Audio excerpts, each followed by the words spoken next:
Man, I don't know how much you want to get into it, but basically what I'm working on now is, I'm a YouTube coach. I've been doing YouTube for 5 years, and my specialty, or the passion that I've been focusing on lately, is on empowering people to share their stories, and to also use YouTube to make a living doing what they love without having to amass a crazy amount of subscribers and views, which is I feel like, if you think of YouTube success, everyone's like, oh, Mr. Beast, and like we got to have Yeah. million subscribers and stuff like that. But both me and my husband Tom are examples of people who are doing this full time. And for me, combined, I have two YouTube channels, but combined, I have like, 12, 13,000 subscribers, which is, a lot, but not that much in the world of YouTube. He has, 75,000, and was a teacher at Indio High School, and now is doing this full time. So that's my passion, is like, how can I empower, um, people to look at YouTube as a business. And even if that doesn't mean that you're necessarily selling a service, like for me, I do consulting and coaching. But even if it's like, whatever it is that you're enthusiastic about, be it fitness or food or movies or anime or, whatever, I believe that, especially after last year, what it's really shown us is that, eh, you can monetize anything. Like you can really build a business, um, about anything. And I think that YouTube is the best platform to leverage building an audience, because it's YouTube.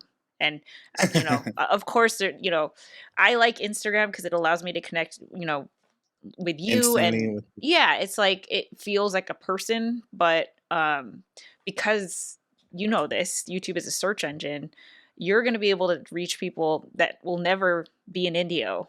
Like they're just interested in Yeah. Coachella, or whatever it is that you talk about. And like I love that everyone around the world is just one click away, and I feel like that's just very true on YouTube, more so than any other platform. So Yeah, and that's very true. I used to think the same thing you mentioned, where like success on YouTube means you have over a hundred millions. thousand. Yeah. Well, I was gonna say 100,000 subscribers, but Yeah, yeah, like you don't have to have, because there's people with 1,000 subscribers who are monetizing, making a full income from it. And exactly. I had that shift maybe like a year ago, Yeah. where What brought that shift yeah, on? I'm curious. well, I realized the impact that YouTube was having on my life besides on the platform, if that makes any sense. So I was putting myself out there, making connections, because I was doing videos here around town, like in person. Yeah. And because I was making YouTube videos, I got to meet and build relationships, and I got a bunch of opportunities because of that. So I realized, like, oh shit, this is like, well, This is something, right? Like it's yeah, something substantial. Yeah, for sure. For sure. yeah, it's definitely opened up so many doors, and I see the opportunity now. So then I'm no longer worried about every piece of content needing to hit over 1,000 views or 10,000 views, because I've had videos that did pretty well, but I didn't really gain anything from them, versus videos that I didn't do so well compared to my other videos, but I got a bunch of like I said, personal relationships from it. Right. Connections, opportunities, networking. I mean, I met my husband on YouTube, so I'm a big believer about, people that you can meet on YouTube. So, Yeah. yeah. What's your YouTube journey like? Because I know you started, what you said, 5 years.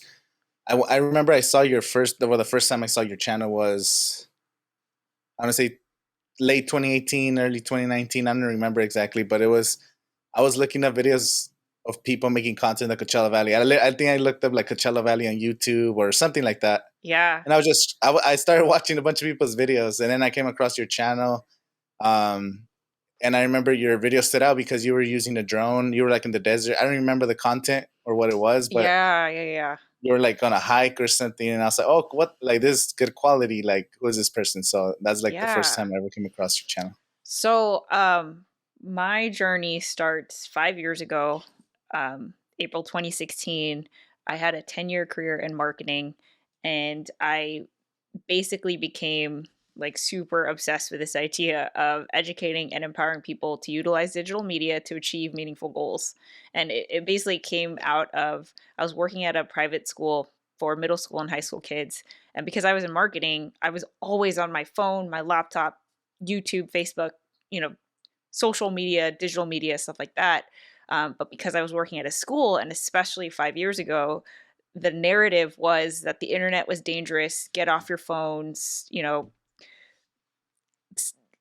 just like cyberbullying and all the dangers of the internet. And I was like, how could you tell the kids to get off their phones when, one, you're on your phone, and two, like, this is my career. So, you know, a lot of people, a lot of the students here are going to be future marketers. And it's not even marketing, it's like any industry that you're going to be in, you're going to have to know how to use these tools. So yes, we need to teach people how to use these tools responsibly, but how could we take it a step further and encourage people to use it productively, you know, to connect, communicate, and collaborate? That was my goal.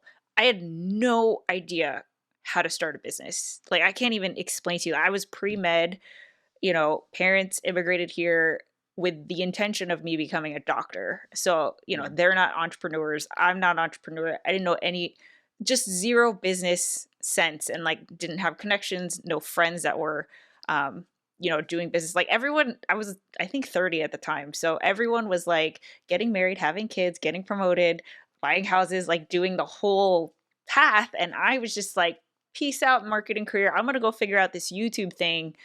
And like, you know, I decided to document that through vlogs on YouTube because I was like, I have no idea what I'm doing, but I don't want to forget this. Like, regardless of where I end up, I think it would be cool to look back on. So I just started vlogging on YouTube, not realizing that that was going to open up like all these doors. And um, you know, I now I do YouTube coaching, so that mission that I initially set out on, like, it's manifested into helping people leverage YouTube to share their stories. So Yeah. I'm happy in that, like, you know, I found the way to execute a business that's in line with, you know, my purpose. But dude, 5 years of just hitting my head against the wall, you know, I have videos of my parents, like, you know, not, they were not supportive of me doing YouTube, of course, because they were like, what the hell is this, like, go back to marketing. um and you know, I tried to keep it as authentic as possible, and I didn't realize that that message and that story would resonate with people all around the world that were like, oh, I'm trying to start something, I have no idea how to do this, but seeing you try to do this is making me want to do it. um you know, and like I said, 5 years. If we fast forward, I connected with Tom Buck. I used to live in Long Beach. Tom Buck was teaching digital media, which was my, you know, my passion. That was my whole thing. Yeah. Invited me to this place called Indio. I had never heard of it.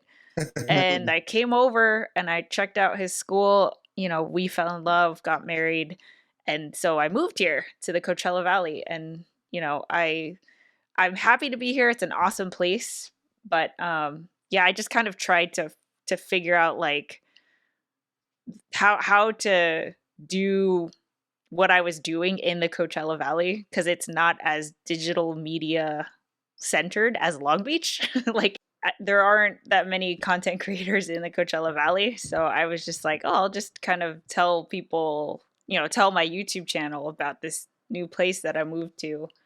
Um, and it's been funny to meet people and tell them I'm a YouTube creator in the Coachella Valley, just because it's so foreign. Like, there's just no one else doing it. So it's except you. So I'm so excited to finally connect with you. You know, and there's a few. There's you know, there's Amir. I'm not sure if you've met him. Um, Afstar Law Group. He has a YouTube channel. Oh, I've contacted him on Instagram. Instagram. Yeah, I haven't met him, but yeah, on he's Instagram for cool. sure. Yeah. Yeah, so I don't know what it is. I the same thing. I started so I my YouTube journey. I'll take it all the way back. So Yeah. my first YouTube upload was in 2007. My freshman year in high school, I went to Indio High School. Oh So yeah, into Tom, he student taught with you. He remembers you. yeah, so he was a student teacher for my English class my senior year. It was AP English, and he taught us like a whole quarter. Like it was him teaching the teacher. Our teacher would just sit in the desk, and then Tom was teaching us the whole time. How crazy. That was funny because so that happened, and then I coached at the high school. I coached 3 years from 2015 to like 2017. I was a assistant coach for the football team. Mm. So I think somebody, I forgot where I found out that he was the media teacher. And Oh. then someone's like, "Oh yeah, that's the media teacher," and he has like a YouTube channel or something. I was like, "What the heck?" So I checked it out, and then I was like, "Wait a minute, that's Mr. Buck." Like, Oh, how crazy. That's so yeah. funny. So then I subscribed to his channel, and I even watch his videos sometimes when I guess I got a Rodecaster, the Yeah. Rodecaster Pro. So Hmm. I would watch his videos on like how to set up things and add to Yeah. mini and all that. Oh, that's awesome. Um, so yeah, he was the media teacher. But anyway, I'll take it. 2007, I uploaded my first video. I had a video productions class, which the whole purpose of the class, they taught us how to edit, but on Windows Movie Maker. But the purpose was like not because they had a film class. They actually had a film class. In that film class, they were teaching you Final Cut Pro, Oh, and wow. like it was high production stuff. But I never took that class, so I took video productions just my freshman year, and they had us do a project like me and somebody else. Like, oh, you guys got to go to the football game, record it, and then make a highlight for the morning announcements. Mm, mm. So we went out there. We learned the basics of editing, and Yeah. I made that highlight. They showed it in the morning announcements, and then at that time YouTube was barely just like Yeah. memes and stuff. So I opened up a YouTube account and I uploaded that video just for fun. Like, oh, cool, I made that video. Oh, yeah. And then a whole year went by. They didn't upload again. 2008 football season rolled around again, and I made another video highlight for that. So maybe between 2007 and 2011, I uploaded maybe like 10 videos, um, all kinds of different stuff. None of them with the purpose of being a YouTuber or Yeah, it's there just was no sharing. YouTubers. Yeah. Yeah, Yeah. just put the internet. Like I could Yeah. upload things to it. Yeah, exactly. So yeah, I had a YouTube channel, and then in 2015, so now from 2011 to 2015, I maybe uploaded another like 10, 12 videos, just random stuff. And then 2015, I was like, you know what, all these people are making money, careers, they're just doing videos. Like I should start taking this more serious. I want to do something, but at the time I didn't know what I wanted to do. So Yeah. I did I had a job where I was driving out of town like every day. Yeah. Or at least 3 times a week. So going to Irvine, going to Oh, wow. Anaheim. Hmm. So you're talking about like 5 hours commute. So I was consuming a lot of Audible books, a lot of books in Audible, just because music it got boring. You don't want to be Yeah. just listening to music over and over again. So I was just researching. So every time I would get a new book, I was like, oh, let me go on YouTube and see what kind of book I'm gonna get next. And I would watch these book YouTubers. I don't Oh. even know if they're still big, but it was 2015, so it was just different people recommending books. And then after I started reading a bunch of books, I was like, you know what? When I decided to be a YouTuber, I was like, let me do book reviews. So Oh my my God, I first, love this.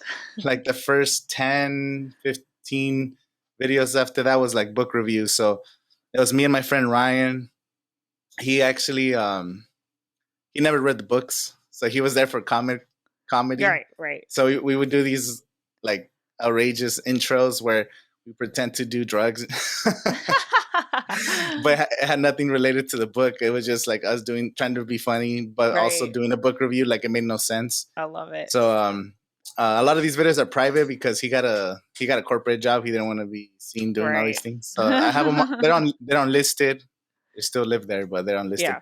So anyway, yeah, though. So I started just being consistent with book reviews, and then I got because you're doing book reviews, you're gonna transition to movie reviews. It's kind of like in the same realm. You watch a movie, make a review about it. You watch the TV show, you make a review.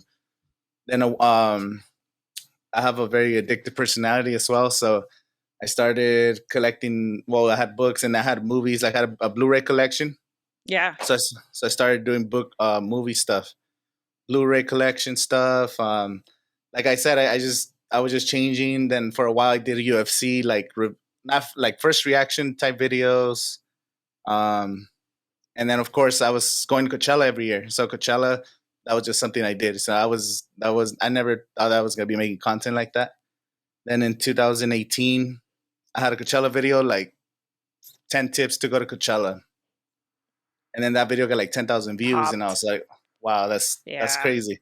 So of course, when you're a YouTuber and you're starting, you're watching videos like the ones you make, like tips, advice, what to do. You know, like I'm always doing research. Even to this day, I'm always doing research. So Yeah. do if you see something that works, you try to replicate it. That's kind of like what a lot of people talk about, kind of ride that momentum. So that's Coachella 2018. So Coachella 2019, I made maybe 25, 30 videos about Coachella, like tips, how to buy tickets, when the tickets go on sale, the latest rumors, and some advice because I've gone over the years since I'm here from India, so it's Right. always go because it's like right here, you know. Yeah. Um, and then I got to the point where it's like I made 25 videos leading to Coachella 2019, and then so I had a theory. I'm like, once Coachella starts trending, it literally takes over the internet for 2 weeks Yeah. because one, it's all the major artists. They stream the whole thing on YouTube, and every influencer every year gets more influencers keep going, but every year it's like influencers are posting on Instagram, they're making vlogs, all kinds of stuff. So it just it clicked in my head. Like if I make content, once Coachella trends, people are gonna look at all this stuff, and then hopefully it Yeah. happens. So there was a lot of factors that went into it, but overall, I was able to get like 2 million views in like 3 week period So crazy. Oh my out of gosh. nowhere. It was insane. Like That's what crazy. on one video. So going back to making connections. So I started my podcast in 2019, and it led me to interviewing the mayor of Coachella. Yeah. Then he invited me to his house. I took my equipment. Well, actually, it wasn't even good quality. It was just one camera with the Rode microphone. Yeah. The audio quality kind of sucked, but just that relationship that I built, he texted me like, "Oh, Los Tucanes de Tijuana are coming to Coachella. You want to go interview them?" He literally texted me. I was like, "What the hell?" So I was like, "Yeah, I'll go." Of course, Yeah. they were gonna get the key to the city. So I made a little vlog about it. Crazy. I tagged them, and then they shared it to their official Facebook page. And like from one day to the other, that video had like 40,000 views. Woo. That was like the Friday of Coachella. So and all my like one Coachella video that I made titled "All the Coachella Stages Explained." It had maybe 800, 1,000 views. I uploaded like in February. So in April, when once Coachella started, out of nowhere, that video had like 70,000 views. I was like, what the heck? Out of nowhere, just Yeah. popped. So I had that one, then the 50,000, and then I did a Will Smith one. Some I ended up going to both Coachella weekends because I kind of became the Coachella guy by Yeah. making the Yeah. Coachella content. So I was like, I've never done it before, and it was very expensive. But I was like, you know what? I'll go to both Coachellas. I made a predictions video. Will Smith's gonna come out with Jaden Smith because he lives in LA. It's Jaden's first time at Coachella. Will Smith's never been here. That was like my theory behind it. And then someone texted me, "Hey, Will Smith posted that he's in the Valley," and then he deleted it on his Instagram. So I was like, "Oh, okay, he's gonna come out for sure." So I already had seen Will Smith the previous week, so the second week I was there just in case. And then he came out, and I recorded the performance. I tried to upload it to YouTube right away, but there's too many people at the festival, so there's not a lot of signal. Yeah. I waited till I got home, so like 1 o'clock in the morning or whatever. I uploaded the video. I didn't even edit it. It was just whatever I recorded. I posted it. Will Smith performing at Coachella. And when I woke up, I had like 200,000 views. That's so crazy. Oh my So I was gosh. like, what the heck? And then after that, it was on Sunday was Coachella. No, Saturday. So Will Smith was on Friday. Saturday was Sunday. Sunday was Sunday service. So Sunday was Kanye West Sunday service, and I went and I kind of did a little vlog, like, oh, Kanye Sunday service, whatever. First time ever. I We had left the festival on Saturday like at 2 in the morning. So Sunday morning we ended up waking up early just to go from the Sunday service. Like we were super tired. So I vlogged. We did the whole thing, but then we decided to go home and take a nap because we hadn't slept. But when we got home, I started editing the vlog. Like before I went to sleep, I was like, I need to edit the vlog. I posted it. I went to sleep. When I woke up, that had like 200,000 views. That's so Like crazy. I literally, love it. like 3 videos in a row. I was like, oh my god! And then what's even crazier, I think Game of Thrones was premiering the same week, so I made a first reaction to a certain Game of Thrones. I don't remember the timeline if this was a week after or on the Yeah. same week, but I made a reaction to one of the Game of Thrones episodes, and I got like 5 or 400,000 views. Like, Wow. to be honest, that one has a lot of negative comments and stuff, but it's okay. Like, whatever. Yeah. So literally, like within that month period, You got 5 videos, million. millions of views out, That's and then my crazy. subscriber count went. So it took me 5 years to get to 1,000 subscribers, and then on that month, I went from 1,000 to like almost 4,000, just Yeah. within like 2 weeks. Like, it just exploded out of nowhere. But so it was amazing. Like, the plan had worked. I made 25 Right. videos. My theory was like Coachella's gonna trend. This is happening. Yeah. So I was like, what?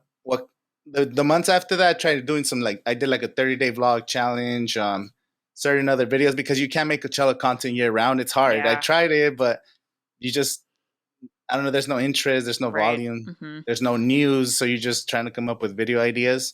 So Coachella 2020 was coming up. So I was like, I gotta make even more videos. So I doubled down on the. It happened 2019. I'm gonna do it even better for 2020. Better Right. quality, more content.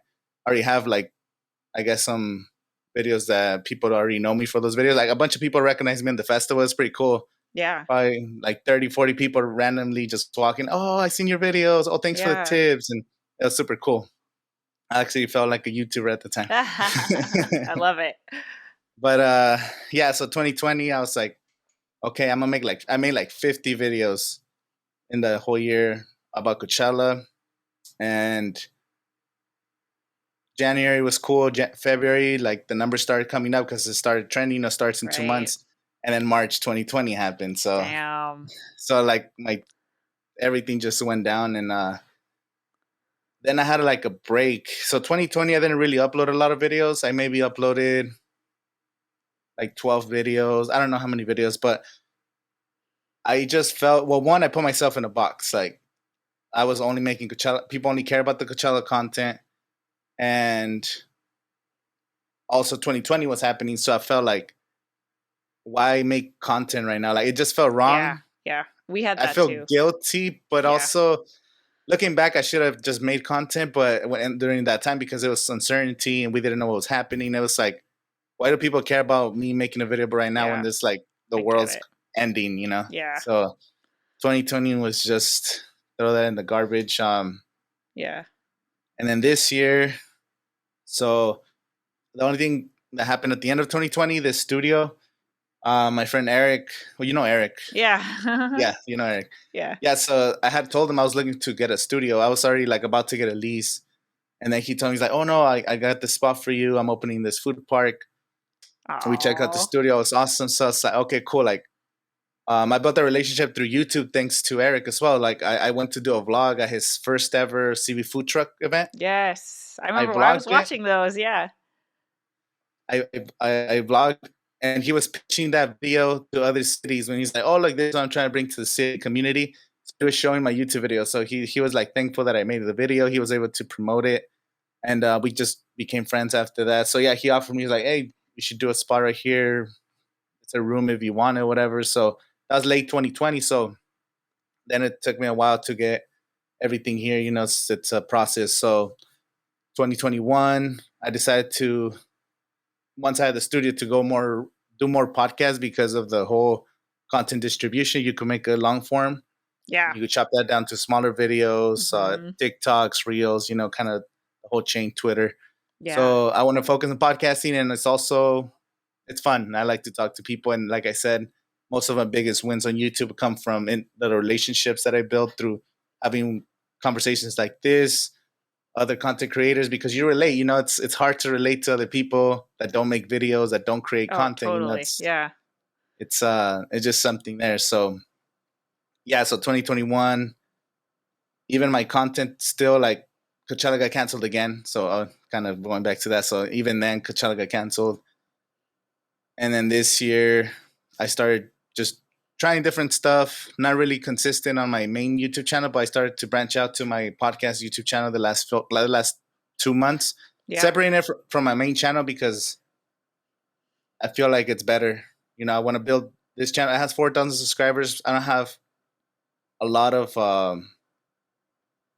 because I've been unfair to my audience, like posting so much different type of content. I haven't kept it consistent since I tried to pivot from Coachella. So um, I'm still kind of figuring that out. But right now, I separated my podcast to another channel, and then I'm building this one. I'm gonna start doing more vlogs. So I want to do vlogs like I got inspired by this two YouTubers, one Nico Milana. I don't know if he's a prank. He does pranks and like kind of vlog prank style videos. He's from the UK, and he made a video where he ran for mayor of London. Like it was one of the best videos I've ever seen. Like this video is amazing. Then I went a rabbit hole and I consumed a lot of his content. Yeah. And then Eric, you probably he's the one that sneaks into festivals. I don't know. He does a lot Mm-mm. of challenges like that. So he does like snuck into a music festival dressed as Justin Mm. Bieber. Mm. He did a video recently. He hired 50 bodyguards and like he walked around LA with 50 bodyguards. So people were like, "Who is this guy?" And Oh, he does wow. challenges like that. So I was like, I want to do challenges, some kind of challenges like that, like a one weekly video. Yeah. Um, I'm barely starting out, so it's kind of like my next thing, while at the same time continuing with the podcast. And I'm starting a so I have a video productions channel where I haven't really made any content besides uploading client work. Like Right. I've done quinceañera highlights and Yeah. birthday highlights. So I've been uploading that kind of content just to share, so they could share it to their friends. But I never consider making content. But um, I'm kind of working on that right now. So that'll be my third YouTube channel. So I have a Yeah. filming, just like camera reviews, tips and stuff I've learned making videos over the years. Then my main YouTube channel where I'm gonna try to do more vlogging style videos, and then my podcast. So that's like kind That's of great. that's my whole The whole thing. YouTube footprint. Yeah. No, I Yeah, love it, dude. That's awesome. I have to check out. I think I've seen the podcast one and your main one. yeah. Yeah. Yeah.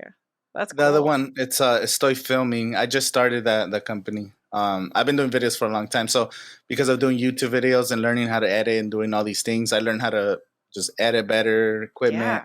definitely. So now I've made some music videos for people. Like I said, highlights, Cool. promos, and trying to do that stuff. Yeah, that's awesome. I actually don't really like the video part of it, of all this. So like, I couldn't even tell you how to use the camera. That's why I'm lucky because, Tom is right here. So I'm like, babe, can you just fix this? Because I have no idea.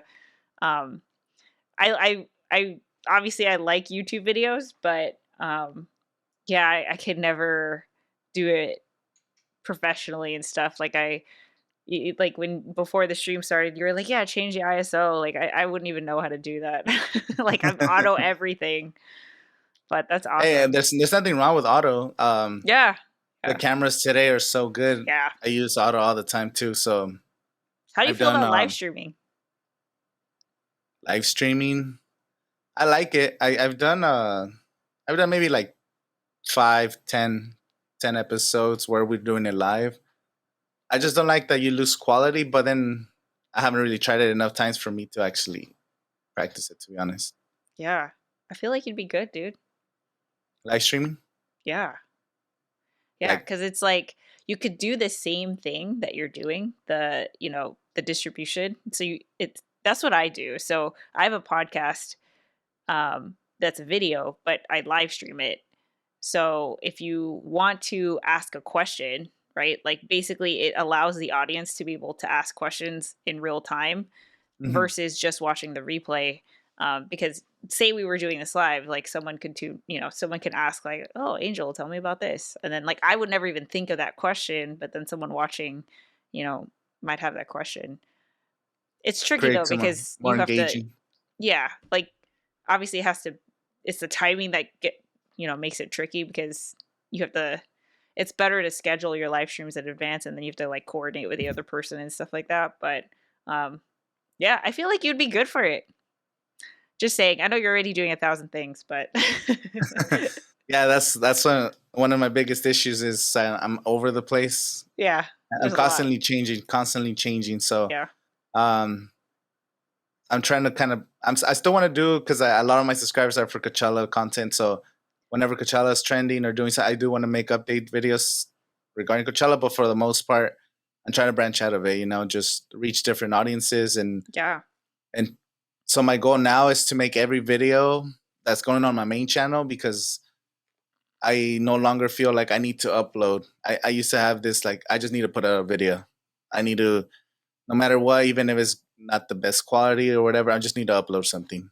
I did that for a long time, so I want to focus more on quality yeah, for because sure. I'm already doing the quantity with the podcast and all this other stuff. So the main channel I wanted to be Hmm. more polished videos. Yeah, that's good. Um, and yeah, live stream sounds good because so I do on my podcast. I try to do one video a week where if I don't have a guest, like right now, I'll probably upload this. I don't know, maybe Sunday or Monday. I'll think about when, but whenever I do an interview, that's gonna be separate. So I want to do one weekly episode. So I've been doing them with my assistant Brian. Yeah, I got somebody helping me because for the longest time it was me by myself, but yeah. you need a little bit of help. Oh, for sure. So I started doing because of guests. It's hard to schedule, like you said. People are busy.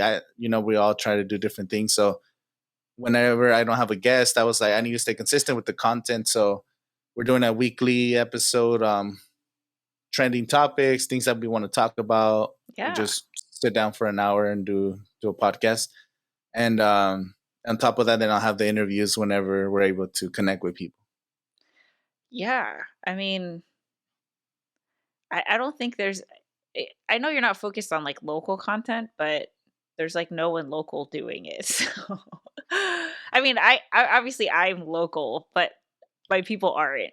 Like Yeah. no one that is watching is in the Coachella Valley. So, or very few, I should say. Um, so it'd be cool, but you gotta do you. And it sounds like you have so many ideas and your skill sets totally it's there and every like you said, everything's polished, so it's all looking good. Yeah. So as far as the local aspect, Yeah. the vlogs that I want to do, I want to do them here. So all these other people are making vlogs. Most of them, I mean, you've seen Mr. Beast doing it out of North Carolina or whatever. You know, Yeah. he didn't have to move to LA to do it, Yeah. and it always stressed me out because we're in the desert.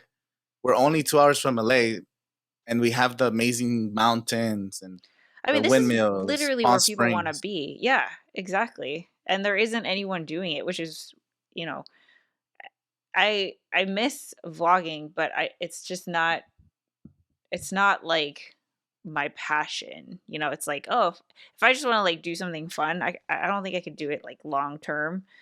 Yeah. Um yeah, but if someone would put Coachella Valley on the map, that would be awesome. Yeah, so that's one thing. That's one thing I want to do. Like one of the goals is try Yeah. to produce everything here and every video trying to kind of showcase different places around town and just make content that's engaging that reaches a bigger audience. That's the whole point of the vlogging because I'm Yeah. gonna continue making it, but it stays local. And the problem with being local and one of the reasons why there's not a lot of content creators here is because there's a lot of the Latino community here, and then there's also a lot of boomers here. So Yeah. it's like you can make content like the content we make. The Spanish audience is not going to consume it, and Yeah. the majority of people here.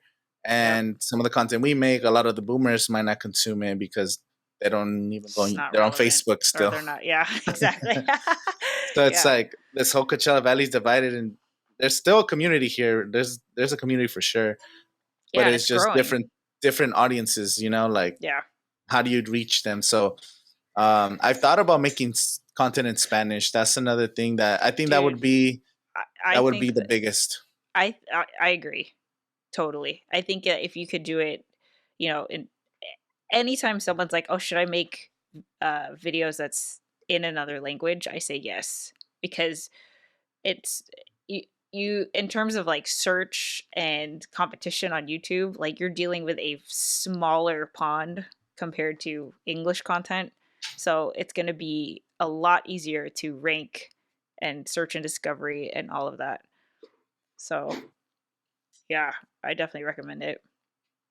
What kind of content do you like to make beside, or you're doing the coaching stuff now? But what do you like to do? Yeah, so right now I have 3 weekly live streams. So on Tuesday, I have from 1 to 100. That's basically where I showcase, there's the creator economy, but I'm focused on the passion economy, which is you only need, like with the creator economy, basically the model is that if you have 1,000 people giving you $100 over the period of um, 12 months, you're making $100,000, right? So before it's like, oh, you needed millions, and then you get 1 million people to give you $1, and whatever. Yeah. But now it's like, okay, it's shrunk where you only need 1,000 people to give you $100. That's like $10 a month. But the passion economy takes that even further, where you only need 100 people to give you $1,000 over the period of 12 months, and that's like $100 a month. So you could do coaching, you could do online course, you could do, uh, you know, a membership or something like that. So that's the passion economy. So on that podcast, I highlight that like subset of the creator economy.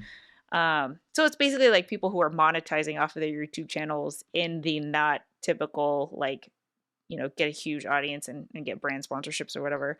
So that's Hmm. Tuesday. Thursday, I have the couples table, which is the live stream podcast that my husband Tom and I do over on my vlog channel, because I have 2 YouTube channels too. And that's basically where we talk about life and business as full-time content creators. So, it's everything from, navigating YouTube creator burnout to how do we grow our channels to, um, you know, budgeting as a full-time content creator to, okay, we live in the same household. How do we navigate talking about YouTube and then not talking about YouTube? So it's just like life and businesses as YouTube. How's like the conversation at the dinner table? Are you guys like talking about content strategy, or this happened, or the live stream? It is nonstop.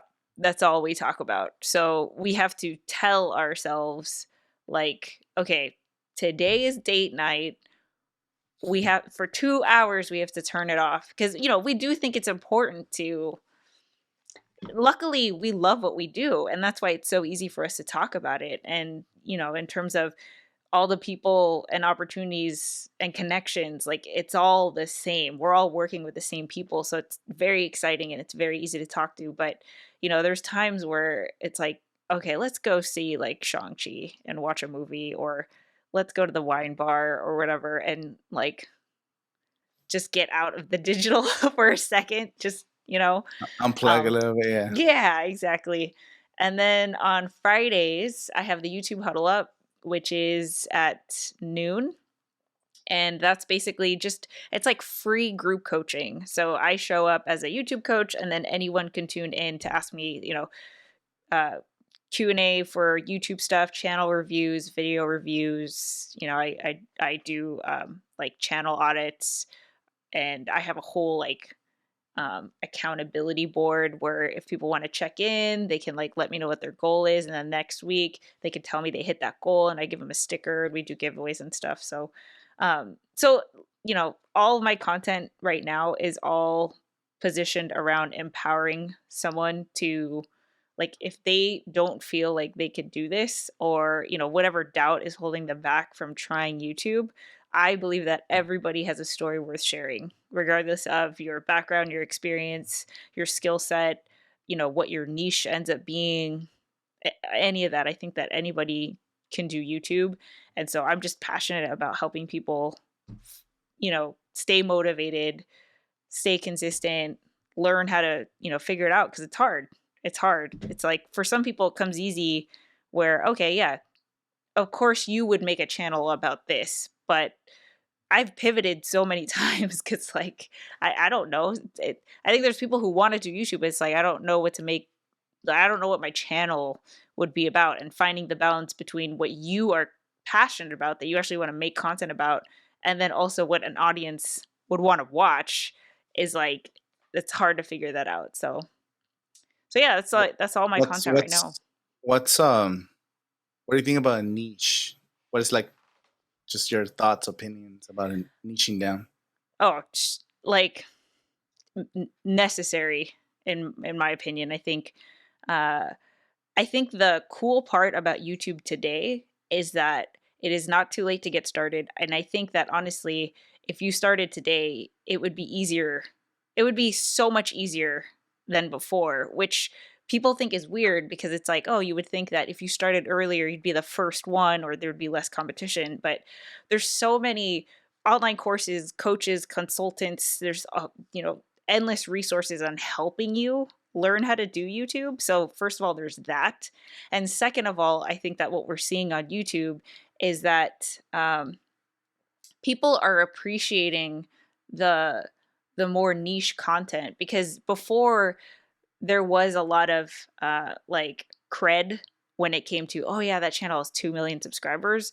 But I think the culture is evolving where the average YouTube viewer understands that, okay, this channel might be smaller. Let's call it, 10,000, 50,000, 200,000, but that doesn't mean that their content isn't as interesting to you, right? So I know plenty of channels that are sub 50,000 subscribers that are killing it. They're rocking it. And so because it's that niche, right? Like it goes back to my passion economy business model thing. In order for you to sell $1,000 product to 100 people to make a living, you have to be niche, right? Like it can't just be a t-shirt, because it has to be $1,000 product. It has to be something that's specialized. And whether that ends up being $1,000 product, or you pay $100 over 10 months or whatever it is, it's not going to be just, oh, here's a $5 super chat, or here's a $20 t-shirt, or it's going to be a lot more. And the other thing that we're seeing is that a lot of the money that YouTube creators are making right now are coming directly from the viewer. So before it was YouTube AdSense, right? Like, oh, you're going to get paid by, let's get as many views because we're going to get paid by YouTube. Or it was sponsorships. So before it was companies are paying you. Your paycheck comes from companies. It's YouTube signing you a check, or Google, or whoever. Now it's coming directly from the person. So I have, clients paying me $100 a month, but they all found me because of YouTube. And I know it's like, okay, well, you're a YouTube coach, so whatever. But I have, clients who do fitness, and I have a client who is a financial advisor, and he started a whole business that caters to helping the next generation of financial advisors. So his thing's I think it's a $2,000 product actually. That's like group coaching, online courses. There's a community that's part of it. So yeah, I forgot what your question was, but oh yeah, niche. Niche, niche, yeah. Totally niche. Like, I think that if you are not niche, it's like if you can't describe your channel, then no one else can either. And if you want to be a brand, and if you want to be a business, like someone else has to be able to describe your channel very easily to someone else. And if you can't do that, then they can't do that either. So even if you start very small, like one of the people that's in our community, his whole channel is about Christmas, like just Christmas year round. He loves Christmas. All his videos are in a Christmas room. That's like so niche, like Christmas. People are obsessed with Christmas year round, but the people that are super into it are into it. They're going to watch every single video. That's what I mean by niche. Later on, when he crosses 50,000 subscribers, maybe he could start talking about, I don't know, another holiday or something. But I think definitely niching down, I hate this phrase, but niche down to blow up, it's true. I think that you need to do that. Yeah, the Christmas content sounds awesome. Yeah, it's amazing. It's so much fun. Hey, well, has this person been making content during Christmas already, or no? Like for a while? No, so he started his YouTube channel. He's had a podcast, but he started his YouTube channel this year. So this will be his first Christmas it's gonna blow up for sure. Yeah.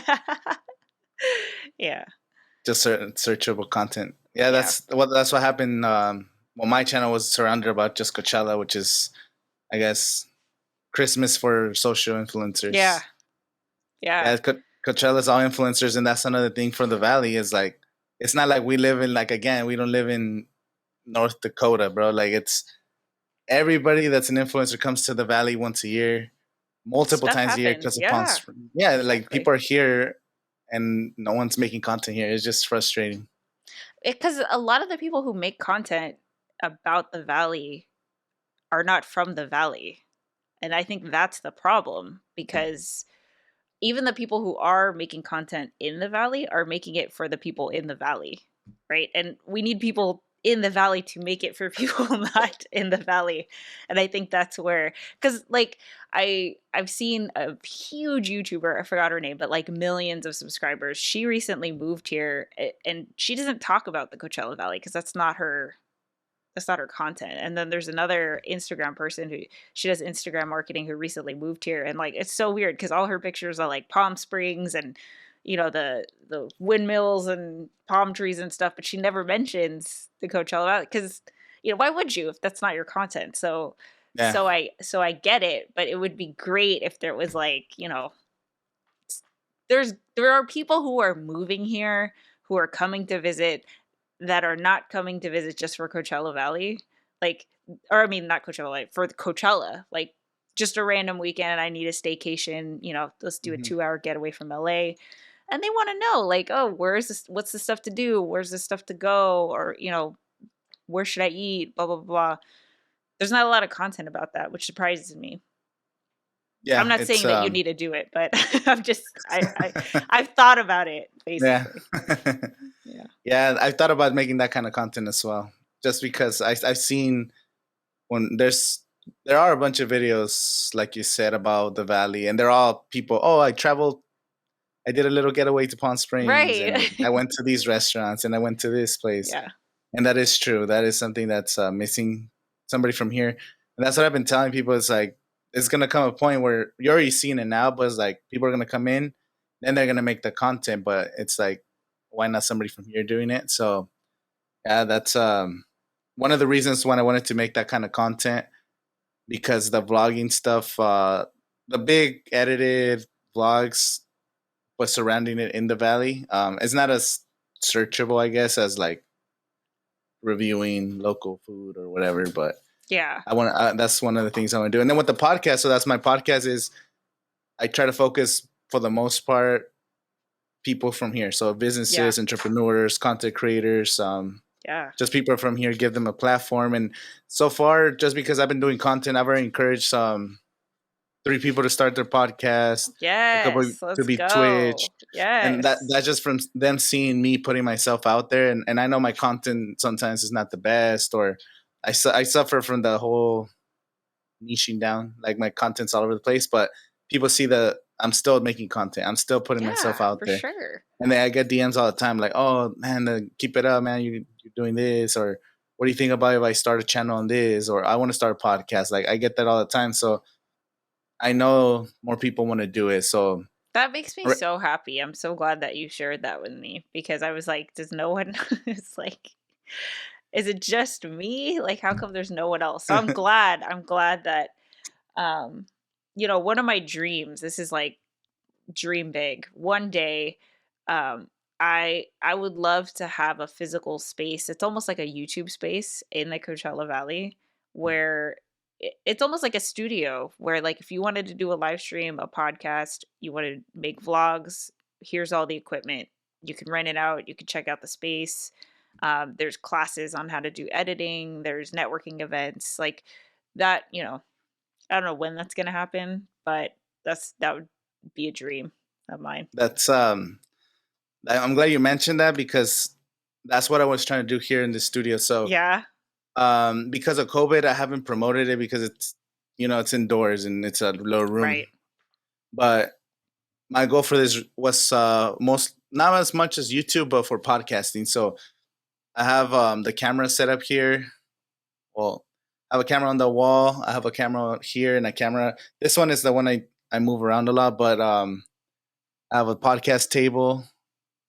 and I want to be able to like give the opportunity for people to like, if you want to start your podcast, come here, record, do it, like offer different Yeah, services, and exactly. maybe even sponsorships, because of course there's a lot of people that want to do stuff but they don't have the resources. Mm-hmm. And when it comes with like the equipment, I mean, it's very expensive. Cameras, Yeah. a good Mm-hmm. microphone, computer. You got to learn editing. Yep. It's just so much that goes behind the scenes that people don't realize. But I want to be able to provide that space. I already have one other podcast that might start recording here, but I haven't promoted it just for the same reason. I want to make sure things are a little better before I do that. Yeah. But Hopefully I want soon. so yeah, so that's like I also have the same goal as you. I want to do that That's to awesome. kind of help people out, like because I know there's some talented people here or people that have great ideas. It's just Yeah, they don't know where to exactly. turn. They don't know Mm-hmm. where to turn.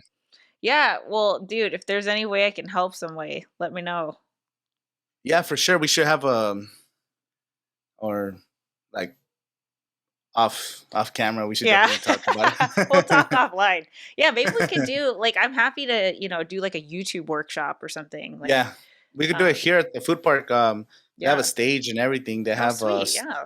They have a stage and microphones. We could definitely do some kind of a meetup Something. or course or Yeah. so just people that are interested. Talk to them, see what their ambitions are and what we could do. Because I think people need that push. You were putting yourself out there. Like you had the courage to put yourself online, and a lot of people don't. Yeah. I get it. It's It's hard. yeah. Yeah, for sure. Yeah. And what's so another thing I wanted to ask you is, so you do YouTube and you do coaching, but what's like your background with when it comes to making videos? Like, how did the passion start? What was like the beginning of your first video, your first YouTube video? Like, when did you Yeah. decide I want to make YouTube videos? Like, where did that begin? I was curious about that. Yeah. So I started in terms of video, I started very early on with like, tapes in middle school basically. So I don't even know, it must have been my dad had a video camera, and then every middle school project I would try to turn in a video, and like, oh, you can make your project could be like a diorama or, those like presentation boards, and I always was like, I'm going to turn in a video. So I was very much I already had kind of an itch when I was a kid, and then in high school, same thing. I did the morning announcement video thing, um, and then I started a YouTube channel in 2006. Um, but I used it the same way. It's just like I needed to get a video to my friends, and this was the Yeah, way to do it. Um, and the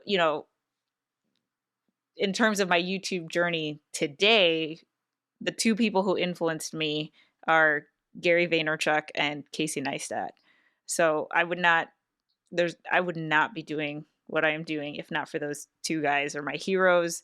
So Casey Neistat he doesn't vlog anymore, but 2015, 2016 was one of the biggest YouTube vloggers on the platform. And just it was just really cool stylistically. I think his videos are still amazing, and they've definitely influenced a lot of the creators that have come after him. But it was just really interesting to see a grown man, like a father, someone who's in his career already. It wasn't like just young people doing YouTube, but someone who is older and has more experience, and that it almost made me take YouTube more seriously, because I was like, oh, so it's not just like a funsies thing. yeah, Uh, and then Gary was, uh, uh, anyone who knows Gary, he's just like, just do it, like you could do this, and you know he was like the butt kick, and then Casey was the one who was showing me like how to do YouTube, like actually make videos. And then um I didn't know what to make videos about, and then when I was like, oh, I'm going to quit my job to try to figure out how to start this business, I was like, this is the thing, this is the story that I'm going to document. And it totally started out with the camera that was in the closet, Like I bought nothing. I was just like, I'm gonna start with what I have, and I'm just gonna point it at myself and talk. And then I just upgraded as I went. Like I was like, oh, it's kind of dark. Okay, I'll sit next to a window. Or, oh, I see that Casey is using a tripod. I should get a tripod so that I get a wider shot. And I just did it as I go. And a lot of people are like, "Oh, what equipment do I need?" And I'm like, I think that you should start with what you have and then figure out what you actually need for the videos that you're going to make, because like I don't need a tripod anymore because I don't make vlogs anymore. It just all Yeah. my videos are here. It's just like it's this shot. So yeah, that's how I got into it. Yeah, there is something just starting with what you have. So I didn't mention in 2015. So in 2000, my first videos, I actually had a video camera. We had like a family camcorder. Yeah. So we don't have a lot. I never really recorded much, but like we have it all stored, like our family videos, and they're all from like people's birthdays or opening Yeah. Christmas presents. So like that's the kind of stuff you use those cameras for. But I did take that to school my senior year a few times, and I was able to make a highlight film. It was, I think, it's still on YouTube. It's called like Indio High School 2011 class or something, and it was just a highlight of like footage I had from high school. So um, I always had a video camera, and then I don't know what happened to the camera. So in 2015, when I started the YouTube channel, it was just a phone, and it was the iPhone 4, the little white one. Yes. And then we didn't have a tripod, so we had another friend who was just holding the camera like this for I an love hour, it. for like 30 minutes, and then and like when you're watching the videos, like shaking like this because he was getting tired, and then the Yeah. audio sucked. But because of that, I was able to, I did that phone for a while. Then I got a tripod for the phone. Then I bought my first camera. Then I upgraded to a Sony camera. Then better microphone. You just Yeah. you start buying a bunch of stuff. But yeah, you do have to start with what you have, because if you're just waiting for that piece of equipment to start, you're never going to start. Yeah, and I'll tell you, the what someone is using might not work for you. Like Tom is a perfect example. He has a whole camera of gear that I don't ever care to use. I wouldn't even know how, and you don't need, it's just, it depends on your preferences. Like some people, for my vlog, I wanted to use a point and shoot. Like I was like, if I'm gonna hold it, it needs to be light enough where it's not, my arm isn't gonna sink. So I can't be like a huge DSLR. But there's, and then Tom, when he was vlogging, he was using a point and shoot too. It was a Sony that had a flip screen. The camera I was using didn't even have a flip screen, so I like couldn't even see what I was filming. But it's all good because you will upgrade as your needs become apparent. So, it's like if you Yeah. notice, okay, I'm doing a lot of action footage, then yeah, go get a GoPro or whatever. And the GoPros now are so good. Like Oh they're yeah. crazy stable. It's insane. Like I kind of want to get one. I have an Osmo Pocket. Oh, it's over here. Oh, nice. Sweet. Yeah. Yeah, I have an Osmo Pocket. That's for your cell phone, right? Oh no, it has the So camera in it. yeah, it has no battery, but yeah, it has a camera. It's a stabilizer. It has a camera in it. How crazy. Yeah. Right Yeah. here. I don't know if you can see it. But yeah, it's on stabilizer, and I'm able to. I did some vlogs. Some of the videos I've made, I take this to do behind the scenes, and you could take this into like concerts. So the first time I Yeah. watched this, because I saw somebody at Coachella vlogging with this, and when I made my Coachella Oh. vlogs, I was using my phone, and then I saw somebody walking around with the stabilizer. I was like, "What the hell? They let you take that?" And he was like, "Oh yeah, it's called Osmo Pocket. Like it's just a tiny camera." Mm. So I ended up getting this maybe like 6 months ago, and I haven't used it as much as I should have used it, but it's definitely like it's cool. Yeah. The only problem compared to GoPro, the GoPro you could actually do more action stuff. This one is like kind of fragile. Like it really is Mm. for vlogging, like vlogging, but it has cool effects because you could do time lapses, and you could Oh, do, sweet. Yeah. so you could just set it up, put a time lapse, and you could do slow motion. You could do high frame rate. It's like different stuff that you could.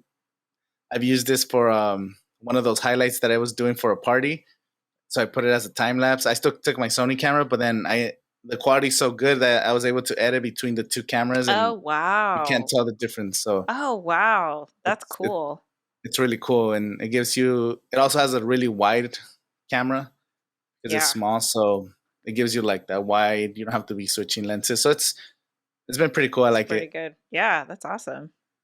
Osmo Pocket. I've been wanting to get something for vlogging because for the longest time I've had the Sony camera for 3 years and it doesn't have a flip screen, so it's like Yeah. it's annoying. Like I did vlogs where I was walking around like this and I'm like cutting off my face, or Yeah. like you don't even know what you're looking at. But like you said, work with what you have.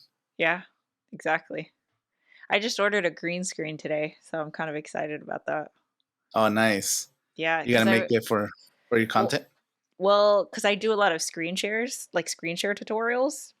So I was like, right now I just make myself like as a circle in the corner. But I've been seeing a lot of tutorials where they just put the green screen behind them and then like, Your body's outline. yeah. Wait, could you hear me? Hear you what? Oh, I didn't hear what you said. Oh, like outline your body, Yeah, yeah, yeah, yeah, yeah, yeah, yeah. but it's just like how the gamers kind of do it. Yeah, how the gamers do it, and it looks so good, and Yeah, it makes I don't know, it just adds more depth. It just makes the screen share it cooler. looks cooler. It does Yeah, look cooler. exactly. It does because Exactly. like a little circle. I mean, it's still nice that you're able to do the screen on screen, but it's like, Yeah. oh, like it's really nice. Like, she's in the shot. It feels more personal. I Yep. definitely feel that. I have a green screen too, but I never really use it that much. I got Yeah. it for shooting music videos, but I haven't even used Oh, it for that.